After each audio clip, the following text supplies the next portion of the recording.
Kalau kamu bangun pagi hari ini, buka ponsel, lihat media sosial, mungkin yang kamu temui cuma hiburan, gosip, atau konten lucu. Dunia terlihat normal, damai, seolah tidak ada masalah besar, tapi justru disitulah masalahnya, karena sejarah selalu menunjukkan satu pola yang sama. Dunia paling berbahaya, bukan saat semua orang panik, tapi saat semua orang merasa baik-baik saja. Dan hari ini, kita ada di fase itu. Coba pikirkan sebentar, berapa banyak konflik besar yang sedang berlangsung sekarang. Ukraina dan Rusia belum selesai. Timur Tengah terus memanas. Ketegangan antara Amerika Serikat dan Tiongkok makin terasa, terutama di kawasan Asia Timur. Menurut laporan United Nations dan berbagai lembaga geopolitik, jumlah konflik bersenjata global saat ini adalah yang tertinggi sejak Perang Dunia II.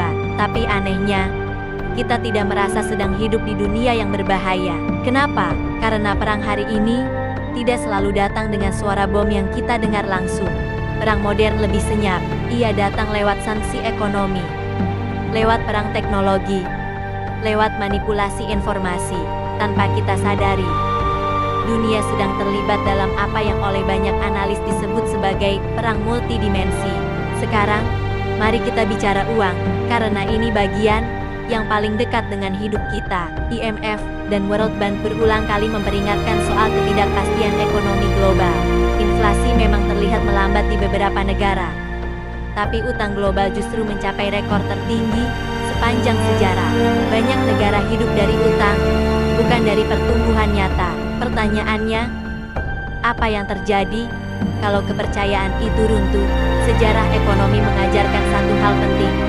Krisis besar jarang diawali oleh satu ledakan besar. Ia muncul dari retakan kecil yang dibiarkan terlalu lama.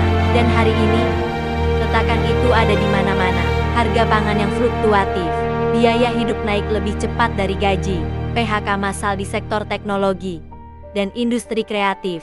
Ini bukan kebetulan, ini pola. Sekarang kita masuk ke bagian yang jarang dibahas media arus utama. Persiapan militer. Menurut data SIPRI, hampir semua negara besar meningkatkan anggaran militernya secara signifikan dalam beberapa tahun terakhir.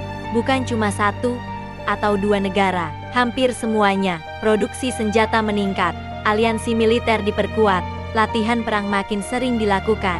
Kalau dunia benar-benar damai, kenapa semua negara bersiap? Tidak ada negara yang menghabiskan triliunan dolar hanya untuk berjaga-jaga tanpa alasan. Dan bukan cuma senjata, perang informasi juga makin brutal. Laporan dari berbagai lembaga riset menunjukkan peningkatan drastis penyebaran disinformasi, propaganda, dan manipulasi opini publik. Media sosial bukan lagi sekadar tempat hiburan, tapi medan pertempuran opini. Tanpa kita sadari, apa yang kita lihat, baca, dan percaya, hari ini bisa jadi sudah dipengaruhi oleh kepentingan tertentu. Sekarang, tarik napas sebentar, karena bagian ini paling penting. Semua ini bukan berarti dunia pasti akan runtuh besok, atau perang besar pasti terjadi. Tidak, tapi ini berarti kita hidup di dunia yang rapuh, dunia yang terlihat stabil di permukaan, tapi penuh tekanan di dalamnya, seperti balon yang terus ditiup pelan-pelan. Dan sejarah selalu menunjukkan, ketika tekanan terlalu besar, yang terjadi bukan peringatan, tapi ledakan. Yang paling berbahaya dari situasi ini adalah rasa nyaman palsu. Ketika kita terlalu sibuk dengan rutinitas, hiburan, dan distraksi, kita berhenti memperhatikan tanda-tanda penting. Padahal memahami dunia bukan soal menakut-nakuti diri sendiri, tapi soal kesadaran. Karena orang yang sadar akan kondisi dunia akan lebih siap secara mental, ekonomi, dan cara berpikir. Mereka tidak mudah panik, tidak mudah termakan propaganda, dan tidak mudah dikendalikan. Dunia hari ini bukan dunia yang aman atau berbahaya secara hitam putih. Dunia hari ini adalah dunia yang sedang berada di persimpangan. Dan pertanyaannya bukan apa yang akan terjadi, tapi apakah kita cukup sadar untuk melihatnya? Like dan subscribe untuk video isu global dan masa depan dunia.